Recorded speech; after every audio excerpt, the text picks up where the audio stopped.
Gilas Pilipinas, wagi kontra sa Macau Black Bears 103-98 sa kanilang send-off game na ginanap sa Smart Araneta Coliseum ngayong Lunes, July 28, 2025. Ako po si Ruben Terrado and thank you for watching us in our YouTube channel. At imayin natin ng konti no, kung paano nga ba nanalo ang Gilas Pilipinas dito sa larong ito kontra sa Macau Black Bears, no? So, based sa stats, no, which is yung basehan nga natin dito, is yung talagang depensa yung nagdala sa Gilas Pilipinas sa panalo. Well, tatanungin nyo, bakit depensa?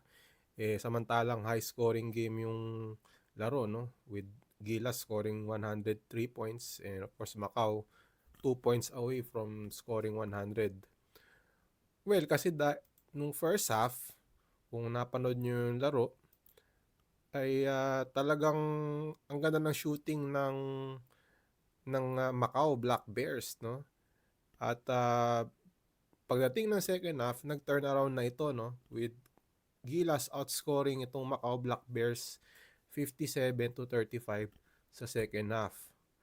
At napigilan talaga ng Pilipinas, no, yung opensa ng Macau Black Bears dahil noong first half, no, yung 3-point shooting ng Macau Black Bears, no, yung MBB na nakalagay sa ating presentation, no, in the first half, they shot 12 of 17 from 3-point range.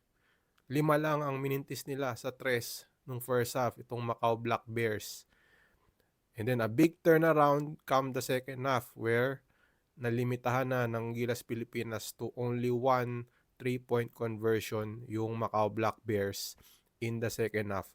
1 of 10 from threes yung Macau Black Bears in the second half. So talagang nabanggit ni Coach Tim actually, no, during the post-game press conference na yung depensa talaga, no, parang nagdesisyon yung Gilas na talagang mag-focus sa depensa after trailing by as many as 21 points. At halftime nga lamang yung Macau Black Bears by, I believe, by 17 points, no, kung hindi tayo nagkakamali, no. Check natin, no. So yung halftime score was 63 to 46, no. So 63-46, so that's 17 points nga, no. But again, Gilas was trailing by as many as 21 points in this game.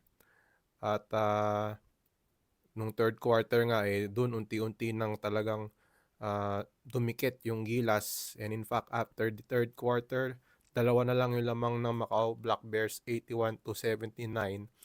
After the Philippines outscored Macau Black Bears 33-18 noong third quarter. So talagang you can say na opensa rin talaga yung dahilan kung bakit nanalo ang Gilas in this ball game, but in-emphasize ni Coach Timko na talagang depensa yung dahilan kung bakit nanalo yung Gilas kontra Macau Black Bears. And speaking of offense, yung player na nasa litrato, no, si Justin Brownlee, 32 points, no, in his return to the Philippines, his first game in public, no. The last game kasi ni Justin Brownlee sa Pilipinas was yung PBA Commissioner's Cup Finals last March, no, against TNT, kung saan natalo nga sila in Game 7. But in this game, no, the Justin Brownlee of old showed up, no, sa opensa, no. 5 of 7 from threes and then 5 of 7 then from 2-point range. And of course, kilala naman natin si Justin Brownlee na talagang hitting big shots in the clutch. And in this game was no different, no. He made a 3 that made it 101-94, no, dito sa ball game na ito. At meron din siyang fadeaway shot, no, foul counted, 3-point play to give Gilas a 96-92 lead after magkaroon ng 7-0 run itong Macau na nagpadikit sa laro, no, sa score na 93-92. And after nga nun ay nakabuslot si Justin Brownlee ng 3-point play, no. So impressive debut or sorry, not debut, no, impressive showing itong pinakita ni Justin Brownlee considering na ang tagal nga niya nagpahinga at galing din siya sa injury. He had a dislocated thumb, no, na gumaling na, tumana sa surgery and nag-heal na siya. And after that, no, in his first competitive game, no, he delivered with 32 points. And yun nga, once again, clutch uli si Justin Brownlee para dito sa Gilas Pilipinas. And then Dwight Ramos, the usual numbers, no, 19 points, 6 assists, 2 steals, and 1 block. And talagang napatunayan na naman ni Dwight Ramos na he is another offensive option, no, for Gilas Pilipinas. Talagang kumbaga siniment niya in a way, no, itong kanyang status as one of the top offensive options, no, ng Gilas by scoring 19 points in this send-off game against the Macau Black Bears. And then AJ Edu, no, 15 points, 6 of 9 from the field, 3 rebounds in a game where talagang pwede nating sabihin na all eyes were on him dahil nga for the coming FIBA Asia Cup ay hindi maglalaro si Kai Sotto dahil nga sa ACL tear, no. And then for this game as well, hindi rin naglaro si Junmar Fajardo because meron pa siyang iniindang calf injury na galing pa sa finals ng PBA Philippine Cup. So you can definitely say na talagang all eyes were on AJ Edu and nagpakitang gilas naman si AJ Edu with 15 points. Madami rin siyang mga dunk, no? I believe dalawa if I'm not mistaken. At least dalawa, no? Kasi yung isa was against Quentin Millora Brown,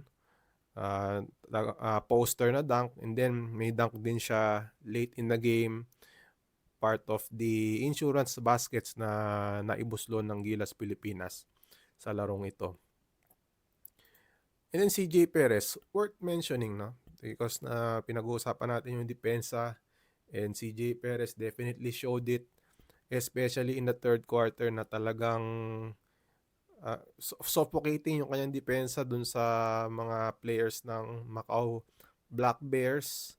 Talagang dinidikitan niya and forcing turnovers. I was quite surprised ka na one steal lang si CJ Perez in this game. Pero talagang he was everywhere, no? Dun sa para sa Gilas Pilipinas, especially in defending yung mga guards ng Macau Black Bears. So talagang mabilis yung naging adjustment ng Gilas, no, as far as defense is concerned, na talagang yung depensa ni CJ Perez, no, pressuring the ball carriers of the Macau Black Bears, making them uncomfortable, at nakatulong rin yun kung dun sa paglimita ng Gilas sa Macau Black Bears to only 18 points in the third quarter. At na-mention din yan ni Coach Tim ko, no, yung talagang effort ni CJ Perez considering na he is coming off a campaign sa PBA Finals sa Philippine Cup where San Miguel took the crown in defeating TNT. So yung finals na yun, that was Friday, and I believe nag-attend si CJ Perez ng practice Sunday according to Coach Tim Cone, and then laro na agad on Monday. And to perform this well, no, especially on the defensive end para kay CJ Perez, ay ikinatuwa yon ni Coach Tim Cone, no, yung effort na yon ni CJ Perez. And then Junmar Fajardo again did not play in this game. Calvin Oftana as well. And then alam naman natin si Kai Sotto may ACL injury, already out for the FIBA Asia Cup. And another person that could also be out for Gilas Pilipinas sa FIBA Asia Cup, si Calvin Oftana, no, as ni-reveal ni Coach Tim Cone na mukhang matatagalan yung recovery ni Calvin Oftana after sustaining yung ankle injury niya, no, during TNT's playoff run. So aabangan natin yan, no, kung i-rule out na ba ng Gilas itong si Calvin Oftana sa Final 12 ng Gilas Pilipinas for the FIBA Asia Cup. But Junmar Fajardo, no, is expected to join practices na, no, pagdating nila sa Jeddah, no. in preparation as they continue the preparation for the FIBA Asia Cup. And then, mention natin, no, si Quentin Millora Brown, no, si QMB, in, I believe, no, if I'm not mistaken, his first professional game. Pwede nating sabihin yon, although this is only a send-off game, not really an official game, but talagang ang nakahalaban niya national team, no? So we can already say na this is his first competitive game, no, as a professional, dahil nga kalaban na nila ang national team ng Pilipinas. And again, QMB 6.7 rebounds, 2 steals and 1 block, no? Not bad, no, for a player who is coming off a stint sa UP. Definitely yung hype kay QMB na andon. And I can say na he lived up to the hype, no, kahit papaano, kahit sabihin nating only 6 points lang si QMB dito sa game na to, pinatunayan niya, no, na kaya niyang makipagsabayan sa mga, pwede nating sabihin, mga big boys ng Philippine basketball. And unfortunately lang for QMB, nadakdakan siya ni AJ Edu, nasupalpal siya ni Justin Brownlee in one sequence. But again, no, marami ring gusto mapanood si QMB dito sa game na to. And okay, for me, I was impressed with his showing, no. And again, yung 6'10 talaga, hindi mo siya matatawaran, no. You can never teach height. And ito nga, si QMB will be an asset din rin, no, in terms of height, no, if, and that is an if, mapasama siya sa national team as a local, kasi yun nga yung issue sa kanya na he's classified as a naturalized player. So again, respectable showing for QMB in this game against the Macau Black Bears. So now pakinggan natin si Coach Tim ko, no. Yan, nabanggit nga niya yung talagang emphasis on defense, yun ang pinakita ng Gilas in this game against the Macau Black Bears, at nabanggit na niya gaano ka-importante ang depensa sa kampanya ng Gilas Pilipinas pagdating sa FIBA Asia Cup 2025 na gagawin sa Jeddah, Saudi Arabia. Pakinggan natin ang pahayag ni Gilas Pilipinas Coach Tim. They surprised us by their ability to shoot the ball, and we didn't know their players. We had never seen any of them really before. And so it was a shock that they could come out and go 12 for 17 from the 3-point line in the first half, but give credit to the guys. You know, they made a decision at halftime they were going to come out and defend. I think we gave up 18 points in the third quarter, and I don't know how many we gave up, 20, maybe early 20s, low 20s in the fourth. And like I said outside. We're going to make some nice plays. We're going to make some nice 3-point shots. Dwight's going to, hit some shots and do some things. Justin's going to do his thing. We're going to do some nice things out there, make some nice passes. But what is going to win for us is our defense. And that's what we're going to hang our hat on. And that's what we've constantly talked about since we've been together. And that's why it was so disappointing to go out and give up 63 points in that first half. But as disappointed as we are in that first half, I'm just really proud of the guys for flipping the script. We were night and day in the second half. Guys defended extremely well, got us back in the game, and then the great play of Justin and Dwight and AJ, just carried us down the stretch and into the win. But at halftime, didn't look like we had much of a chance, right? So, again, you got to give credit to the guys for really changing the whole tempo of the game there in the second half. CJ, I thought, was the catalyst there in the third quarter. And imagine, he just came off a 6-game series, championship series at home, long playoff, had no rest, showed up yesterday, and then he comes in and basically wins the game for us there in the third quarter. Gave us a chance at least to win. So kudos to CJ. I've always felt that CJ is a game changer. That's why he's on the team. He's the kind of guy who come out and change the whole tempo of the game. So, every player we have has a certain role. There's certain things that he adds to what we want as a collective group. And CJ is the fact that he can come off the bench and really just change the game at times.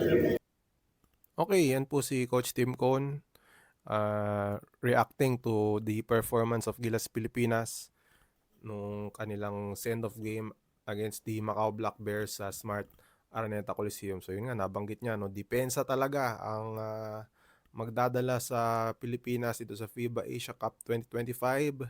The better their defense, no, the better for Gilas, no, that for their in relation to their chances of winning yung at least man lang makapasok, no, sa quarterfinals yung Gilas dito sa FIBA Asia Cup. But again, hindi yun ang goal ng Gilas Pilipinas, no. The goal is to win the gold, but definitely yun naman ang goal naman naturally ng mga teams, no, but definitely it won't be easy kasi nga mabigat din ang kalaban nila.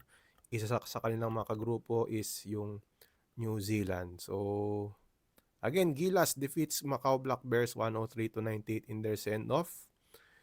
And kung tatanungin nyo, kailan ba aalis ang Gilas papuntang Jeddah?